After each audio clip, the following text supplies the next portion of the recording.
वापस उनको उसी हद तक पहुंचाएंगे और वो खुद परेशान है कि हमसे गलती क्यों हो गई।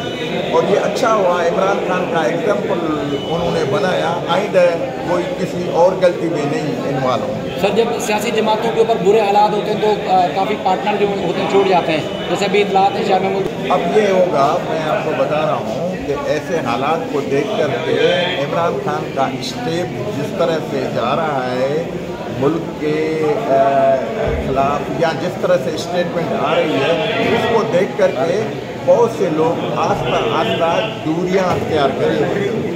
कभी मिलने के लिए नहीं आएंगे, फर्स्ट स्टेप होगा कि मिलने के लिए नहीं आएंगे, मीटिंग अटेंड नहीं करेंगे। सेकंड स्टेप आएगा अलग ही अख्तियार करेंगे। थर्ड स्टेप आएगा कि खुदा हाफ़िज़, अब दूसरी पार्टी में चले जाएंगे। अब हमें भी इतलात आ रही हैं कि बहुत से लोग हमारे पार्टी में आ रहे हैं। तो आप लोग कबूल करेंगे सर? क्योंकि सियासत है, कबूल करना पड़ता है, ठीक है सर, इसके बगैर काम नहीं चलता है। Thank you sir, thank you.